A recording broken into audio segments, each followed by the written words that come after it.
오늘은 성령 강림 주일입니다. 지금으로부터 약 2000년 전에 마가 요한의 다락방에서 기도하던 사람들에게 성령님이 임하셨습니다. 그 성령님은 지금도 우리와 함께 하십니다. 예배하는 우리 가운데 임재하시고 또 역사하고 계십니다. 자, 그렇다면 성령님이 하시는 일은 어떤 것입니까? 성령님은 어떤 일을 하십니까? 본문 말씀을 통해서 함께 은혜 받고자 합니다. 첫째로 우리를 살게 하십니다. 3절을 읽겠습니다. 시작.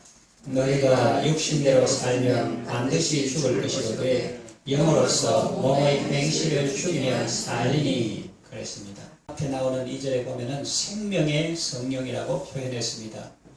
성령은 생명인 것입니다. 그리고 생명 주는 영이십니다. 성령님은 우리의 영을 살리셨습니다. 거듭나게 하셨습니다. 이것을 한자로 중생이라고 합니다. 또 이어지는 6절에 보니까 영의 생각은 생명과 평안이라고 했습니다. 우리가 성령의 인도하심을 따라 살 때 참 생명을 얻고 참 평안을 얻게 되는 것입니다. 11절에 보니까 성령님은 우리 영뿐만 아니라 몸도 살려주신다고 했습니다. 병을 고쳐주십니다. 그리고 마지막 날에는 신령한 몸으로 부활하게 하십니다. 시편 기자는 이렇게 노래했습니다. 시편 104편 30절에 보니까 주의 영을 보내어 그들을 창조하사 지면을 새롭게 하시나이다 그랬습니다. 요즘 식물들이 새싹이 나고 또 자라고 열매 맺는 것을 보면 정말 신기합니다. 자연계에서 일어나는 일도 그러하거든. 하물며 신령한 세계에서 일어나는 일은 어떻겠습니까? 한 영혼이 하나님의 말씀이 씨앗이라고 했는데 그 말씀의 씨앗이 떨어졌을 때 한 영혼이 거듭나고 성장하고 열매 맺는 것을 보는 것은 얼마나 큰 기쁨이고 감격이고 보람인지요. 성령님의 살리고 새롭게 하시는 역사가 여러분과 여러분의 가정에 가득하기를 바랍니다. 두 번째, 성령님은 어떤 일을 하시는가? 우리를 인도하십니다. 14절을 같이 읽읍시다. 시작. 무릇 하나님의 영으로 인도함을 받는 사람은 곧 하나님의 아들이라. 하나님께서 우리를 인도하시는데 오늘도 내 마음대로 가고 싶은 데 가고 또 내 하고 싶은 말하고 그런 것이 아니라 성령 하나님께서 이렇게 이끌어 주십니다. 이사하는 것도 이끌어 주시고 직장을 선택하는 것도 이끌어 주시고 어떤 말 해야 되는 것도 이끌어 주시고 할 때 이 성령님의 인도함을 받는 사람은 하나님의 아들이다. 그렇게 말했습니다. 사람이 다 자기가 하는 것 같지만 하나님께서 해주시는 것이 많죠. 구약 이스라엘 백성들이 애굽에서 나와서 광야를 행진할 때에 하나님께서 구름 기둥과 불 기둥으로 인도하셨습니다. 이것을 분명히 기억해야 하기 때문에 신명기 1장 33절에 보면 모세가 이스라엘 백성들에게 그 상황을 강하게 상기시키고 있습니다. 하나님을 기억해라. 그분은 너희보다 먼저 그 길을 가시며. 예를 들어서 제가 강원도에 가야 된다 하면 하나님께서 먼저 거기에 다 계시고 먼저 그 길을 가시며 장막 칠 곳을 찾으시고 보자 어디가 200만 명에 달하는 사람들이 장막을 치고 쉴 수 있겠는가. 이스라엘 백성들이 이쪽에서 아직 가보지도 않은 그 세계에 주의 영이 먼저 가서 장막 칠 곳을 두루 찾으시고 그리고 밤에는 불로 낮에는 구름으로 너희가 갈 길을 지시하신 자이시니라 했는데 갈 길을 영어 성으로 보면 should go. 그래야 그들이 마땅히 가야 할 길을 인도하시는 건데 이제 낮에는 시원한 구름 기둥으로 덮어서 인도하시고 밤에는 불 기둥으로 인도하셨다 하는 것입니다. 여기 우리가 드리는 예배 처소 이것을 구할 때에도 저는 이 주변에 도계동, 소계동, 동정동, 팔령동, 서상동, 궁암동 이렇게 많이 걸어 다니면서 어디가 위치했으면 좋겠나 그랬는데 결국은 하나님께서 이곳으로 인도해 주셨습니다. 그 노력이 헛된 것은 아니고 좀 이렇게 성도들이 회집하기 좋고 건물이 좀 바다다다 하면 돈이 비싸고 돈에 맞추면은 도저히 사람들이 모이기가 좀 어려운 그런 너무 열악한 환경이고 그런 과정을 길 걸으면서 많이 기도했습니다. 그런데 놀라운 사실은 하나님께서 저보다 앞서 행하시며 우리의 장막 칠 곳을 찾으시고 이곳으로 순적히 인도해 주셨다는 사실입니다. 그것은 하나의 예의고 우리가 가정이 이 세상을 살아갈 때 또 자녀가 그 앞길을 나아갈 때에 그들의 진로를 앞서 나아가서 그들의 장막 칠 곳을 찾으시고 그들이 마땅히 가야 할 길을 구름기둥과 불기둥으로 인도하신 주님께서 말씀과 성령으로 인도하신다는 것입니다. 그 구약에는 구름기둥 불기둥인데 신약 성도들이 출애굽하듯이 예수 믿고 마귀에게서 해방되어 광야와 같은 이 세상을 지날 때에도 하나님께서 친히 인도해 주십니다. 성령님께서 구름기둥 불기둥처럼 우리 인생길에서 함께 하시며 우리를 보호하시며 이끌어 주시는 것입니다. 사방으로 우겨삼을 당할 때도 엎드려 기도하면 말씀해 주시고 놀랍게 인도해 주십니다. 홍해를 육지같이 건넜습니다. 길이 있어서가 아니라 길이 없어도 바다 가운데에 길을 만들어 주셨습니다. 예수님은 우리의 길이 되십니다. 시편 기자는 주의 말씀은 내 발의 등이요 내 길의 빛이라고 했습니다. 성령님은 오늘도 우리에게 예수님과 그분의 말씀을 일깨워 주셔서 우리를 바른 길로 인도하십니다. 복된 길로 인도하시고 생명길로 인도하십니다. 그러니 여러분 성령의 인도를 받는 여러분 되시기를 바랍니다. 여러분의 가정도 성령님의 이끌림을 받는 가정이 되시기를 바랍니다. 세 번째 성경은 어떤 일을 하십니까? 우리가 하나님의 자녀임을 증거하십니다. 16절 같이 읽읍시다. 시작. 성령이 친히 우리의 영과 더불어 우리가 하나님의 자녀인 것을 증언하시나니. 아멘. 성령님께서 우리에게 너는 하나님의 아들이다. 너는 하나님의 딸이다.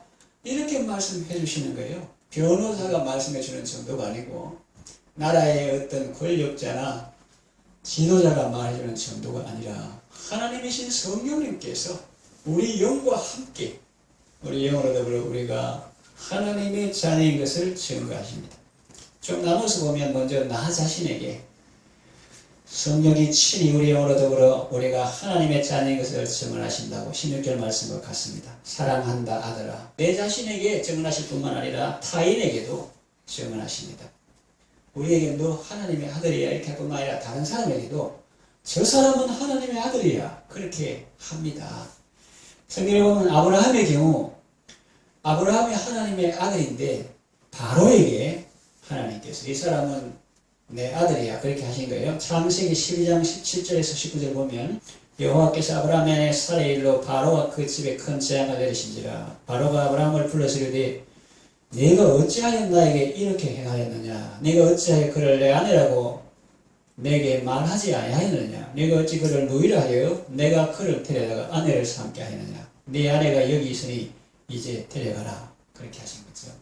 또 아비멜렉에게 하나님을 모르는 아비멜렉에게 하나님께서 이 아브라함은 나의 아들이다 그렇게 말씀하십니다. 창세기 20장 3절에 그 밤에 하나님이 아비멜렉에게 현몽하시고 그에게 이르시되 네가 데려간 이 여인으로 말미암아 네가 죽으리니 그는 남편이 있는 여자임이라. 이제 그 사람의 아내를 돌려보내라. 그는 선지자라. 그는 너를 위하여 기도하리니 네가 살려니와 내가 돌려보내지 않으면 너와 네게 속한 자가 다 반드시 죽을 줄 알지니라 그랬습니다. 그는 선지자라. 하나님께서 이렇게 말씀하시는 거예요. 그래서 시편 105편 12절에서 15절 보면 이스라엘의 역사를 간략히 말하는 그 시편 105편 12절에서 15절 보면 이런 사건을 두고 이렇게 간단하게 요약해서 말하고 있습니다.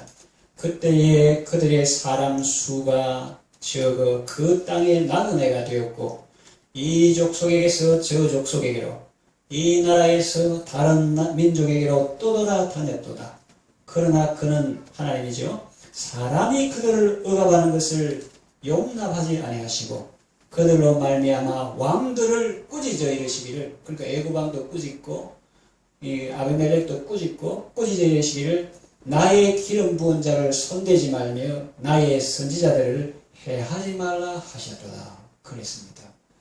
그러니까 이 아브라함, 사라, 이 메시아의 육신적 조상 이런 분들이 순결을 지키고 또 이렇게 복된 계대를 계속 이어갈 수 있도록 하나님께서 은혜를 베풀어 주신 것입니다. 나아가서 사탄에게도, 그 사탄에게도 하나님께서 이 사람은 내 자녀다 이렇게 하시는 거예요. 욥기서를 읽어보니까 욥기 1장 8절에 보니까 여호와께서 사탄에게 이르시되 내가 내 종 욥을 유의하여 보았느냐, 주의 깊게 보았느냐, 그와 같이 온전하고 정직하여 하나님을 경외하며 악에서 떠난 자는 세상에 없느니라. 2장 3절 여호와께서 사탄에게 이르시되 네가 내 종 욥을 주의하여 보았느냐, 그와 같이 온전하고 정직하여 악에서 떠난 자가 세상에 없느니라. 네가 나를 충동하여 까닭없이 그를 치게 하였어도 그가 여전히 자기의 온전함을 굳게 지켰느니라. 그와 같이 순전하고 정직하여 악에서 떠난 자가 세상에 없다. 그렇게 사탄에게도 하나님께서 이 사람은 내 아들이다 그렇게 말씀하시는 것입니다. 그리고 천군 천사들에게도 말합니다. 이 사람은 나의 자녀다. 천사는 구원받은 후사들을 섬기라고 보내신 그런 존재들이다. 사실은 우리가 천사들보다 더 존귀한, 하나님보다 조금 못하게 했지만은 천사보다 존귀한 사람인데 그걸 모르고 이제 사람들이 막 천사에게 절하려고 하는데, 사실은요 천사들이 우리를 부러워하고 흠모합니다. 성령님의 증거하심으로 담대함과 평안함 가운데 감사하며 살아가시기를 바랍니다. 네 번째, 우리의 연약함을 도와주십니다. 26절 같이 읽읍시다. 시작. 이와 같이 성령도 우리의 연약함을 도우시나니 우리는 마땅히 기도할 바를 알지 못하나 오직 성령이 말할 수 없는 탄식으로 우리를 위하여 친히 간구하시느니라. 아멘. 방금 제가 말씀드린 거 참 놀라운 것입니다. 그런데 주님이 이렇게 약속하시고 이루시는 건데 지금 우리를 보면 초라하게 느껴지고 갈 길이 너무 멀게 느껴집니다. 그런데 놀라운 약속은 우리의 이 연약함을 하나님이 도와주신다. 성령님이 도와주셔서 그래서 최후 승리하는, 합력하여 선을 이루는 어느 누구든지 그래서 예수 안에 있는 하나님의 사랑에서 끊을 수 없고 하나님의 사랑 안에서 넉넉히 이기도록 하시는 분이 바로 성령님이시다 하는 거예요. 구체적으로 살펴보겠습니다. 17절 같이 읽읍시다. 시작. 자녀이면 또한 상속자 곧 하나님의 상속자요 그리스도와 함께한 상속자니 우리가 그와 함께 영광을 받게 하여 고난도 함께 받아야 할 것입니다. 그랬습니다. 18절 읽읍시다. 시작. 생각하건대 현재의 고난은 장차 우리에게 나타날 영광과 비교할 수 없도다. 이 세상에 보이지 않는 탄식이 있습니다. 탄식이 있어요. 그 소리를 우리가 들을 수 있으면 좋겠습니다. 19절 읽읍시다. 시작. 이정물이 고대하는 것은 하나님의 아들들이 나타나는 것이니. 20절. 이정물이 흥한 때에 굴러가는 것은 자기 뜻이 아니요 오직 굴러가게 하시는 이로 말미암음이라. 21절. 그 말하는 것은 피조물도 썩어짐의 종로로 된 데서 해방되어 하나님의 나라의 영광의 자유에 이르는 것이니라. 피조물들이 말은 못하는 것 같지만 동물이나 식물이나 어떤 물건 이런 것도 바라는 것이 있다는 거예요. 간절히 바라는 것은 자기들도 그냥 죄 짓는데 악한 데 쓰임받는 것이 아니라 하나님의 아들들이 나타나서 썩어짐의 종로로 이제 그만하고 이제 하나님의 자녀들의 영광의 자유에 이르는 것, 사람을 살리고 세우는 일에 쓰임받는 것, 하나님을 찬양하는 일에 쓰임받는 것, 예를 들면 칼 같으면 요리하고 뭐 조리하고 그런 데 쓰임받기를 원하지 남을 찔러 죽이는 데 쓰임받기를 원치 않는 그런 것이 사람 귀에 들지 않지만 탄식이, 피조물의 탄식이 있다 그렇게 말하고 있습니다. 22절 읽읍시다. 시작. 피조물이 다 이제까지 함께 탄식하며 함께 고통을 겪고 있는 것을 우리가 아느니라. 이렇게 피조물이 고통하고 있죠. 탄식하며 고통하고 있죠. 또 하나의 고통이 있습니다. 탄식이 있습니다. 23절 읽읍시다. 시작. 그뿐 아니라 또한 우리 곧 성령의 처음 익은 열매를 받은 우리까지도 속으로 탄식하여 양자될 것 그 우리 몸의 속량을 기다리느니라 그랬어요. 그래서 이 바깥에 있는 피조물만 탄식하며 고통하며 견디는 것이 아니라 우리 곧 성령의 처음 익은 열매를 받은 우리까지, 즉 우리의 영은 중생했는데 우리의 육은 아직 아니거든요. 몸은 아직 아닙니다. 그래서 이 거듭난 영도 속으로 탄식하여 양자될 것, 곧 우리 몸의 속량을 기다리느니라. 그런데 놀라운 사실은 26절 읽읍시다. 시작. 이와 같이 성령도 우리의 연약함을 도우시나니 우리는 마땅히 기도할 바를 알지 못하나 오직 성령이 말할 수 없는 탄식으로 우리를 위하여 친히 간구하십니다. 여기 또한 탄식의 그런 존재가 등장하는데, 이와 같이 하는 것은 이 피조물들이 다 탄식하며 고뇌하고 있고, 또 내부의 우리 영이, 거듭난 영이 몸의 구속을 기다리고 탄식하며 기다리고 있고, 정말 중요한 것은 이와 같이 이보다 더 큰 성령님의 탄식하며 기도하는 것이 있다 하는 것이죠. 우리의 연약함을 도와주신다.